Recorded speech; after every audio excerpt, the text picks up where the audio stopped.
Namvar stylist और star maker fashion photographer Khawar Riaz अब तक कितने गुमनाम चेहरों को मॉडलिंग की दुनिया में मुतारिफ करवा चुके हैं। ज़ारा शेख को इंट्रोड्यूस करवाना, सबने मेरा मजाक भी उड़ाया। साल के बाद फिर लोगों ने देखा, साल के सारे अवार्ड उसके हाथ में थे और फिल्म भी सुपर डुपर हिट हुई थी। आइए देखते हैं उनका लाइफस्टाइल और जानते हैं उनकी कहानी उन्हीं की ज़बानी। सर, सबसे पहले मैं आपसे पूछना चाहूंगी कि आपको जो है पाकिस्तान की फैशन इंडस्ट्री और मॉडलिंग इंडस्ट्री जो है वो उसका किंग मेकर कहा जाता है, तो आप एग्री करते हैं इस चीज़ से? अच्छा, ये लेबल जो लगा हुआ मेरे ऊपर, ये कोई सेल्फ क्लेम नहीं है, ये लोगों ने मेरे ऊपर लगाया। हालांकि मैं हंस रहा होता हूँ और मेरा ये मकसद था भी नहीं कि मुझे किंग मेकर या जो भी कहा जाए। हाँ, मैं मेंटोरिंग करता हूँ। मैं मुझे मेंटोर आप कह सकते हैं, जो रास्ता दिखाता है, जो उस्ताद का दर्जा रखता है और उसका घर ऐसे ही जैसे एक मदरसा होता है। तो मैंने कितने लोग बच्चों को जिनको इस फील्ड के बारे में नहीं पता था और मिसकंसेप्शंस भी थे, और being as a senior fashion photographer मेरे ऊपर एक जिम्मेदारी भी आती थी कि मैं जो जितने भी बच्चे हैं उनको सही रास्ता दिखाऊं। ना सिर्फ उनको बल्कि जो नए बच्चे इस फील्ड में आ रहे हैं उनको भी बताऊं कि किस तरह से उनको चलना चाहिए। और अक्सर मैं उनको मशवरे दे रहा होता हूँ और वो मेरी सुनते भी हैं, इसलिए मेरी इज़्ज़त भी करते हैं। राइट सर, अगर आपकी बात की जाए तो you are a very unique personality in the fashion world. अगर हम इस सेंस में देखें कि आप जो है बिल्कुल राह चलते लोगों को, बिल्कुल एक जो नॉर्मल पीपल है उनको चूज़ करते हैं, ट्रेन करते हैं, ग्रूम करते हैं और उनको मॉडलिंग वर्ल्ड में जो है वो इंट्रोड्यूस भी करवाते हैं। तो उसका क्या क्राइटेरिया है? मुझे पाकिस्तान से बहुत प्यार है। वो इसलिए भी प्यार है कि और भी बड़ी वजूहत है, लेकिन एक वजह एक और भी है कि हमारे यहाँ हर तरह के लोग पाए जाते हैं। अगर यहाँ पे आप चाहें तो आपको यूरोपियन शक्लों वाले लोग भी मिलेंगे, यहाँ पे आपको निग्रो भी मिलेंगे, यहाँ पे आपको डस्की, टैन, मतलब हर तरह का, इवन चाइनीज़ शक्लें मिलेंगी। तो मुझे असल में इस तरह की फेसेस पसंद है जिनकी एक जो देखने में ग्लोबल लग रहे हैं, ओरिएंटल सी शक्लें हों। तो मैं इस तरह की शक्लें ढूंढता रहता हूँ और उसके लिए कॉम्प्लेक्शन का गोरा या काला होना इतना ज़रूरी नहीं है, मतलब डार्क होना ज़रूरी नहीं है, बस फोटोजेनिक होना चाहिए। फोटोजेनिक कैसे डिसाइड होता है कि आता मेरे पास कोई और है और जो पीछे खड़ा होता है वो उस पर मेरी नज़र पड़ जाती है। अक्सर लड़कियां आती हैं, 3 बहनें आती हैं और मैं उनकी बातें सुन रहा होता तो देखता हूँ। फिर जब जा रही होती हैं तो अचानक पता चलता है कि बाहर गाड़ी में एक और लड़की बैठी हुई है जो अभी स्कूल गोएंगी। तो मैं कहता हूँ अच्छा ये कौन है, इसको भेजें मेरे पास। तो वो फिर इस तरह भी हुआ। जैसे आई थिंक अभी जो एक एक्ट्रेस है, नाम है किरण ताबीर, उसको मैंने जब इंट्रोड्यूस करा तो उसका मामला यही था। फिर 1-2 और भी लड़कियां थीं और कई जगहों पे मैंने एक ही घर के काफ़ी सारे भाइयों को इंट्रोड्यूस करवा दिया, तो ग्रूम किया उनको बाकायदा। मुझे हमेशा रॉ ब्यूटी मिलती जो आम लोगों को समझ नहीं आती। वो समझ रहे होते कि इसको क्या नज़र आ गया, कई कहेंगे यार ये तो सूखा सड़ा सा है या ये थोड़ा सा भद्दा है या जो भी है। तो मैं कहता हूँ नहीं, इसको प्रॉपर जब ग्रूमिंग मिलेगी, जब ये मुख्तलिफ़ तरह की ऑर्गेनिक लाइफ के साथ लाइफ को मेरे साथ मतलब शेयर करेगा, और जब एक उस्ताद के अंडर आते हैं तो वो उसको पता होता है कि उसने क्या करना है। तो उस लिहाज से फिर वो वक्त आने पर, यानी 3-4 महीने बाद आप उनकी शक्लें देखते हैं तो वो लगता है कोई फॉरेनर्स बैठे हुए हैं। तो इस हद तक चेंजेस आ जाती हैं। और ये सिर्फ़ और सिर्फ तब होता है जब हम बच्चों की रूटीन सही करते हैं। मतलब सुबह उनको आप अर्ली मॉर्निंग उठाएँ, जो हमारे खुदा का भी हुक्म है, नमाज़ पढ़, उनको कहें नमाज़ पढ़ें, फिर उसके बाद वो रनिंग पे चले जाते हैं, फिर उसके बाद धूपों में लेटते हैं, हेल्दी चीज़ें खाते हैं, मिर्चें बिल्कुल बंद हो जाती हैं और डाइट का बहुत कंट्रोल किया जाता है।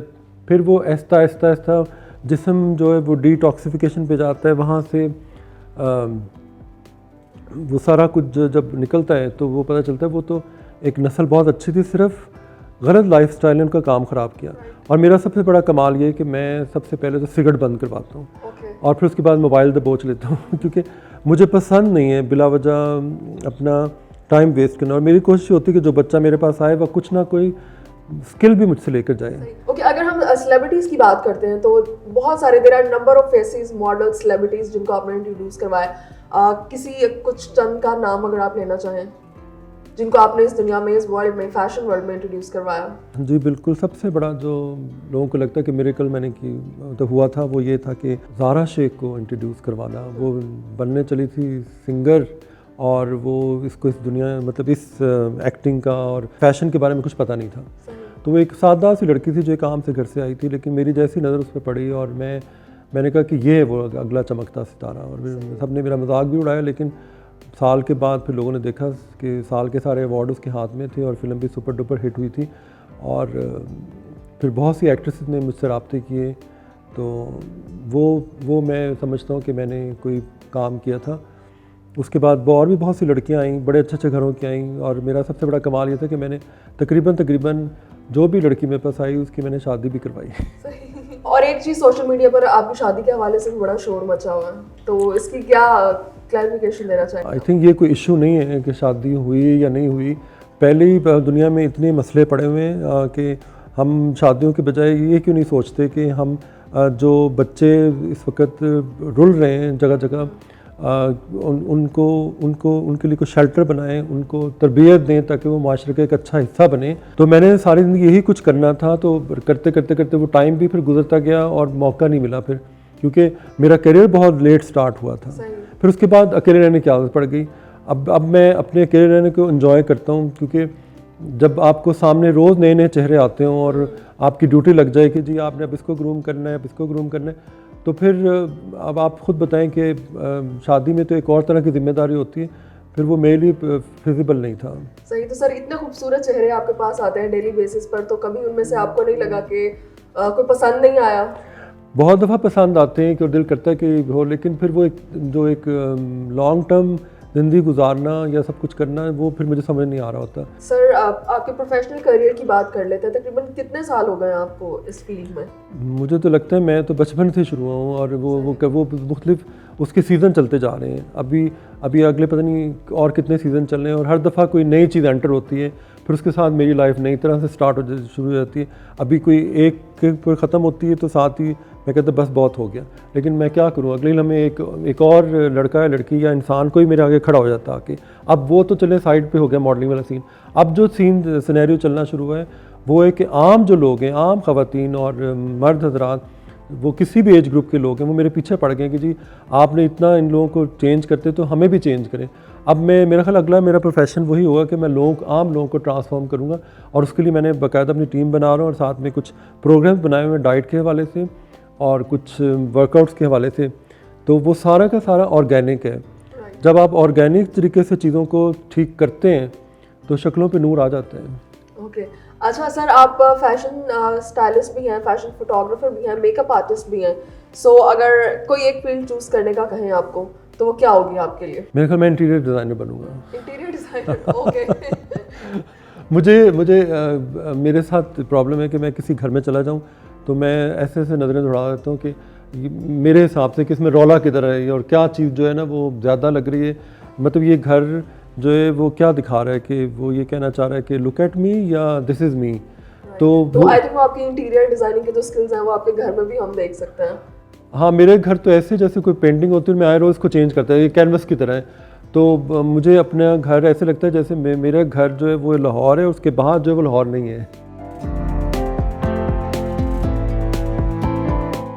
आपका अपना स्टाइल जो है वो शुरू से हमेशा बहुत ज़्यादा सिंपल भी रहा है और तकरीबन उसमें ज़्यादा चेंजेस हमें देखने में नहीं आए। तो ऐसा क्या है, सिर्फ दूसरे लोगों को स्टाइल करना पसंद है आपको? मैं उन लोगों में से जो अपने आप को हमेशा दूसरों के अंदर ढूंढता है, और वो जो शक्ल बनती है वो असल में मैं हूँ। तो वो मेरे लिए कैनवस की तरह होता है। फिर मेरे इर्द गिर्द का एनवायरनमेंट जो है वो आप देख सकती हैं, तो उससे पता चल जाता है कि मैं किस तरह की अप्रोच रखता हूँ, क्या वो लाइफ सादा है या रंगों से भरी हुई है। और फिर मैं जहाँ जाता हूँ वहाँ जाकर रौनक लगा देता हूँ अपने इसी हुलिये के साथ और इन्हीं चप्पलों के साथ। मैंने ज़िंदगी का सारा सफ़र तय किया है। इसी तरह उठ के मैं मुख्तलिफ शादियों पे या फंक्शन में चला जाता हूँ। मैं कभी तैयार नहीं होता है सच, क्योंकि मुझे जो कुछ भी करना है वो अपने आप को इम्प्रेस करने के लिए। मैं अपने कंफर्ट जोन में रहता हूँ, मैं इसको चेंज नहीं करना चाहता। घर के इंटीरियर के बारे में बताइए। बड़ा एक हिस्टोरिकल साइज का इंटीरियर है, डिफरेंट है काफ़ी ज़्यादा। इसको आपने खुद ही स्टाइल किया सबसे पहले, तो इसके इंटीरियर को आपने खुद डिज़ाइन किया? असल में लाहौर में इस वक्त जितनी भी पुरानी बिल्डिंग्स थी जो इंटीरियर सिटी का हिस्सा थी, वो तो लोगों ने तोड़ फोड़ करके अपने आप को मॉडर्न करने की कोशिश की है, जो कि गलत किया, और अब उनको ख्याल आ रहा है और वो उसी चीज़ को मसनूई तरीके से कर रहे हैं। ये घर जो है ना बेसिकली मॉडर्न घर था जो सिंपल लाइंस के ऊपर बना हुआ था। तो मैंने इसको तोड़ ताड़ के और बहुत सारे पुरानी खिड़कियां, दरवाजे, पता नहीं कहाँ से मैं कबाड़ खानों से उठा के लाता था, और बीच में रोटाइन का काम, और सब चीज़ों को यहाँ लाकर फिर मैंने उनकी शक्लें अपने मुताबिक चेंज की और उसको मॉडर्न गैजेट के साथ इनको जलन किया, तो वो एक नई शक्ल बन गई।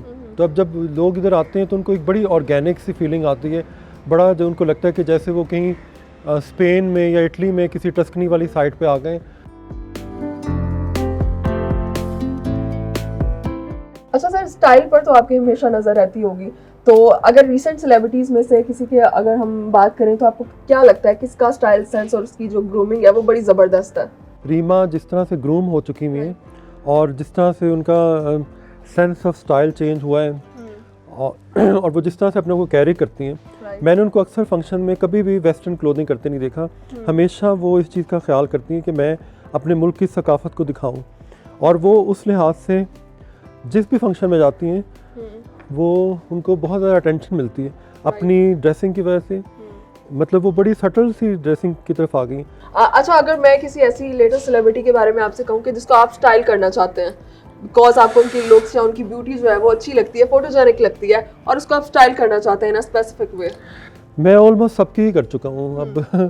मतलब एक तो ये मेरी कोशिश होती है कि जब कोई एक्ट्रेस मेरे पास आए तो मैं इसको बिल्कुल सिंपल कर दूँ, सिंप्लीफाई करके उसकी जो एक नेचुरल जो लुक है, क्योंकि अब हमारे भी फैशन इंडस्ट्री में भी आ गया कि हम ब्यूटी से ज़्यादा फेस की जो कैरेक्टर है उसमें ब्यूटी ढूंढते हैं, तो हम उसको दिखाते हैं ताकि आम लोग उससे रिलेट कर सकें।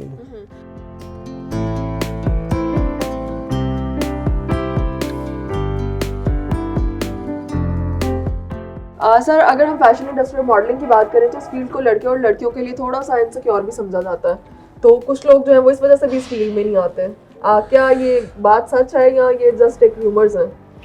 नहीं, ये रूमर है। हाँ, अगर आपको पता ही नहीं है, एक्सपोजर नहीं है, और आप बगैर किसी से गाइडलाइन लिए गलत लोगों के हाथ चढ़ गए, जो आपसे पोर्टफोलियो के बहाने ढेर सारे पैसे जो आपसे लूटेंगे, जो आपको गलत रास्ता दिखाएंगे और ख़ुद गायब हो जाएंगे। फिर अक्सर ये भी होता है कि लोगों को समझ नहीं आती किधर जाना है, क्यों जाना है, तो वो फिर आहिस्ता आहिस्ता लाइफ की जो है ना समझ आती है।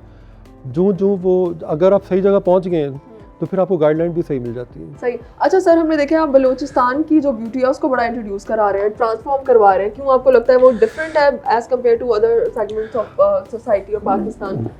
जैसा कि मैंने बताया कि पाकिस्तान की सबसे बड़ी खूबसूरती ये है कि यहाँ पर बहुत, मतलब कोई एक कौम नहीं है, यहाँ बहुत सी कौमों का एक मजमुआ इकट्ठा हुआ है, और इस वक्त उनको एक अच्छे लीडर की ज़रूरत है। अब बलूचिस्तान का सुबह मेरी नज़र, मैं कभी बलूचिस्तान नहीं गया, लेकिन वहाँ के दो बच्चे थे जो मुझे कोरोना के दिनों में जब मैं देख रहा था बच्चे टिकटॉक पे लगे हुए, तो मैंने एक दिन देखा ये है क्या। तो जब मैंने स्क्रॉलिंग की तो उसमें दो मुझे नौजवान नज़र आए, लंबे लंबे, और उन्होंने वो टिपिकल बलोची आउटफिट पहने हुए थे। तो मैंने उसको अप्रोच किया, तो काफ़ी कोशिश के बाद फिर उन्होंने मुझे रिस्पांस दिया और मैंने फिर उनके साथ काम उनको बुलाया। तो वो फर्स्ट टाइम लाहौर आए और उनके थ्रू मुझे बलूचिस्तान के बारे में वो कुछ पता चला जो शायद वहाँ के लोगों को भी नहीं पता। तो मैं समझता हूँ कि अब जो मेरा दिल है वो बलूचिस्तान के लिए धड़कता है, और मेरा दिल करता है कि मैं वहाँ के बच्चों के लिए कुछ ना कुछ करूँ, और अल्लाह ताला ने जब मौका दिया तो मैं ज़रूर करूँगा। जिस तरह दिक्का कियानी ने अपना एक पार्ट प्ले किया एज ए सेलिब्रिटी, तमाम सेलिब्रिटीज़ को इस तरफ आना चाहिए।